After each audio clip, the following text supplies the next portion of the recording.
If you're applying for the NDIS for your child, or your child has an NDIS plan, you're going to hear the phrase good evidence a lot.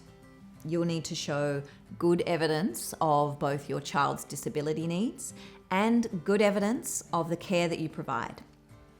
It's super important to focus on presenting a clear and comprehensive picture of your child's disability and support needs. Let's start with good evidence for your child's needs. A lot of this is going to come from your child's medical professionals. And step one for a lot of families is going to be a summary letter from your GP or pediatrician. The summary letter will state your child's diagnosis, the date they were diagnosed, the impact it has on your child's life, and what support they may need. It can include information on what will happen if support is not continued or provided. The doctor needs to have known your child for more than 6 months to write a summary letter. Next on the good evidence list, reports from therapists.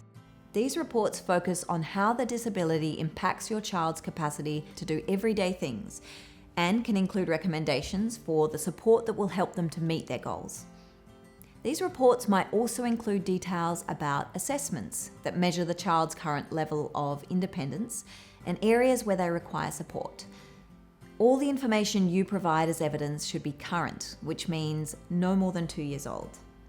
Report recommendations need to include how they relate to the child's disability, how they will help achieve your child's goals, how they will increase or maintain functional capacity and social and economic participation, and how they are evidence-based and value for money.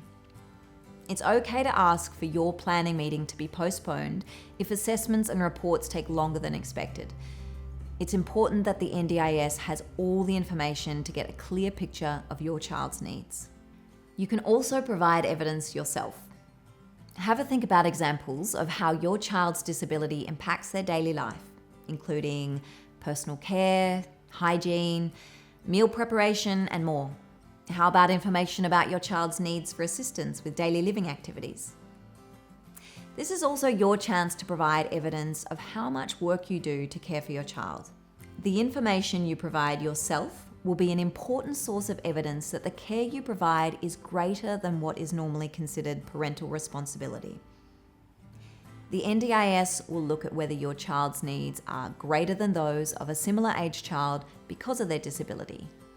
They will consider what the NDIS can provide and what support is normally provided by parents. Choose a way to record this information that works best for you.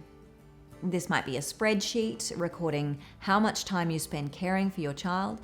If you're more of a written word person, consider keeping a detailed diary describing the care you provide over 24 hours or over 1 week. Or a video of you describing how caring for your child is different from caring for a child without a disability. Or maybe it's as simple as a timetable of what a typical week looks like, including appointments. If it's relevant, include documentation of any assistive devices, equipment, or technology that the child requires due to their disability, and explanations of how these items enhance your child's independence. Don't forget, you can also ask your child's therapists to include in their reports information about the additional care your child needs compared with a child without a disability of a similar age. A handy tip is to never forget that the people helping deliver the NDIS are super busy. So try to make sure all of this documentation is useful and relevant. GPs, pediatricians, and allied health therapists should write reports in a way that supports NDIS planning. Read all reports to check they are accurate and easy to understand. If you have multiple therapists, they should be working together. Make sure their reports don't contradict each other. Ask for any corrections to be made before you give your documents to the NDIS.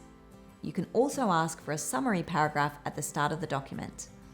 Keep a copy of all information you give to the NDIS, early childhood partner, or local area coordinator. If you email information through, ask for confirmation it has been received. This whole process can seem like an endless effort in box ticking. A lot of families will choose to include what's called a carer statement. A carer statement is really good evidence of the impact on your family as a whole. is a great way to highlight your family situation, such as being a single parent, having other children with disability, or caring for elderly parents. Try to keep it to 1 or 2 pages, and it should describe your role above and beyond parenting a similar age child without disability. Ask someone who knows you and your child well to read your statement to make sure everything you do is included. Remember that the evidence you provide should focus on the child's needs, goals, and the support they require to lead a fulfilling life. Providing a well-rounded view of their situation will help the NDIA understand their needs better and develop an appropriate NDIS plan.